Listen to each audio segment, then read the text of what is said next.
Are you wondering what that horrible, nasty pain is in the front of your shins? Well, I'm here to tell you what it is.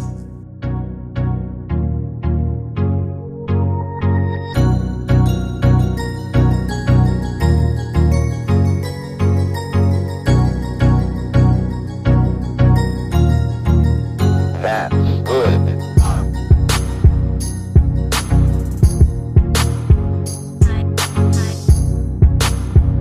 Alright everyone, it's Nathan here from Cryotherapy UK Sheffield, and I'm here today to talk to you all about shin splints.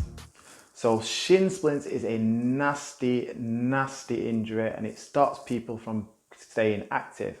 So in today's video, I'm going to explain what shin splints is, what the signs and symptoms are, and what causes it, so you can identify when you have shin splints.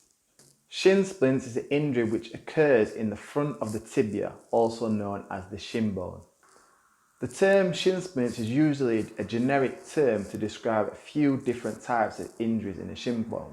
So I'm here to help you identify which is which and which one you may have. So the most common term for shin splints is medial tibial stress syndrome. So in order to understand the medial tibial stress syndrome, we first need to understand what is going on in the body and the mechanism of the shin and the lower leg. So next to your tibia is a muscle which is called the tibialis anterior, which is primarily used for dorsiflexion. So dorsiflexion is a fancy word to describe bringing your toes towards your body. Okay, so lifting and raising your toes up towards you. So because the tibialis is primarily designed and its primary use is to complete this action, because there is little weight to the foot, little force is required to complete this action. So to counteract the dorsiflexion muscles are the plantar flexors, which are the gastrocnemius and the soleus, also known as the calf muscles. The reason this is important is because all muscles work in pairs.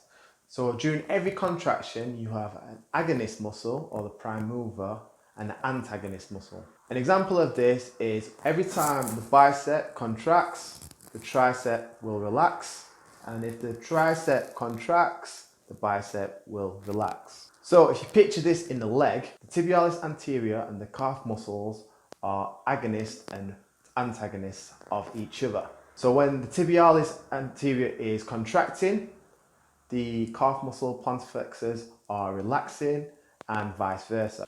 So because the calf muscles and the plantar flexors are so much more powerful than the tibialis anterior and the dorsiflexing muscles, it is very easily, without training the tibialis anterior and making sure that it's strong enough, for the plantar flexors to overpower the dorsiflexors.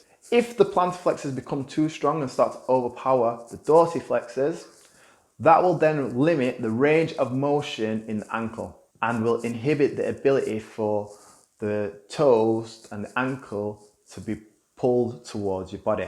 So if this happens, this starts to then cause irritation and inflammation in the tibia and the shin bone. And it can particularly be felt when walking or going uphill. So doing any activity going uphill, either walking or running. What then happens is, due to the inflammation, the tibialis anterior and the surrounding muscle structures will stick to the shin bone, which will then limit range of motion and inhibit the plantar flexors' ability to lengthen and shorten.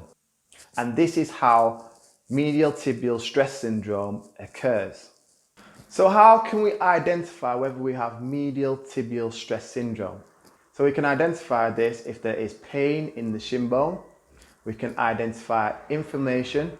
There is pain during activity, especially when going uphill. And if there is pain during contraction or stretching of the surrounding muscles.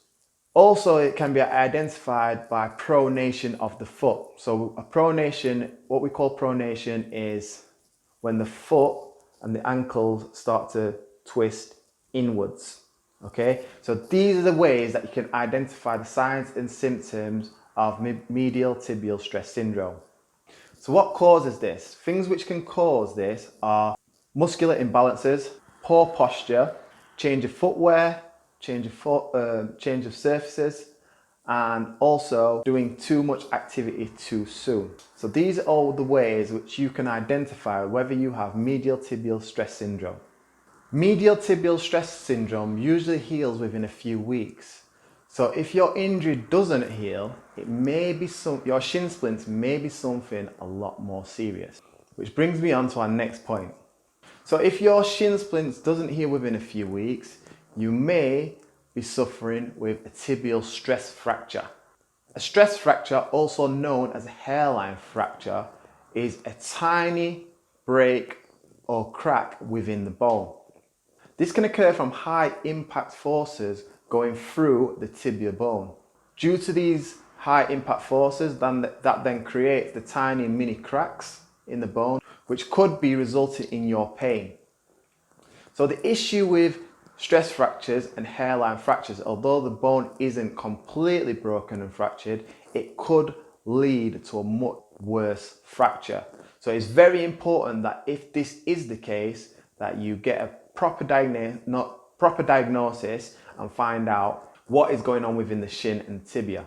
So similar to medial tibial stress syndrome, this can be identified by pain on the shin, especially during palpation, pain during activity, there'll be inflammation present, and also you may be able to feel tiny nodules up and down the tibia bone.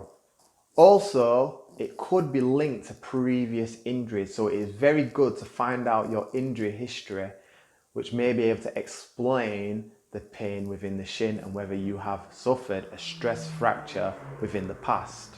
Again, the main factors which lead to medial tibial stress syndrome can also result in stress fractures. So, muscular imbalances, poor posture, doing too much too soon, overuse, and the impact of forces within the shin and tibia bone, and also overpronation. So the third and final injury which may be contributing to your shin splints is compartment syndrome. Now, compartment syndrome is a very, very serious condition, so it's very important that if you are suffering with this, you get a correct diagnosis so it can be properly treated, because each condition is treated in a different way. So with compartment syndrome, the lower limb or the lower leg is split into 4 compartments. So compartment syndrome is a result of inflammation within one of these compartments. The inflammatory response initiates a flow of fluids to the surrounding tissues of the oxygen-starved dying cells.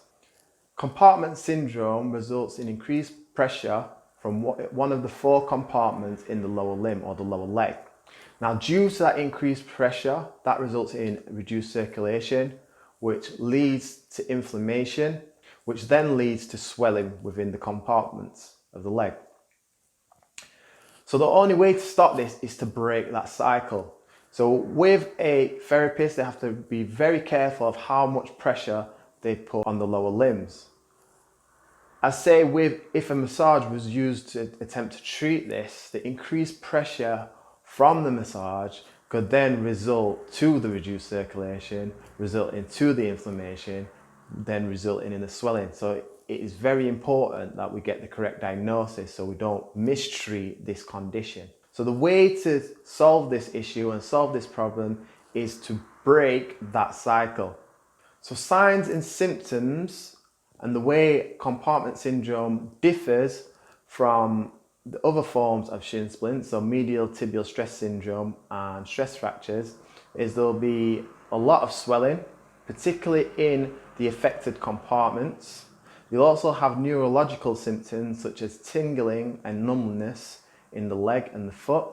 There will also be a restriction of range of movement in the muscles affected by the affected compartment, in the compartment of the affected muscles. Pain will usually stop straight after exercise and there won't be any lasting feeling. So as soon as activity stops, there'll be pain during activity, but as soon as it stops, the pain will subside. So that's another way of identifying it. There will also be a reduced pulse quality in the foot and leg of the affected muscles. So possible causes of compartment syndrome include post-impact bleeding, rapid hypertrophy within the affected compartment, inflammation of tendons due to repetitive movement, and reduced flexibility in adjacent compartments. So that concludes today's video, and they may be the reasons why you're experiencing shin splints. If you think you are experiencing shin splints, make sure you get it checked out by a medical professional. And if you like the video, give us a thumbs up, subscribe to our channel and follow all our social media platforms. Let us know what you think of the vid in the comment section. If there's anything else that you want to see, make sure you drop a comment and let me know. And hopefully we'll see you in the next one. Thanks for watching. You never know what's around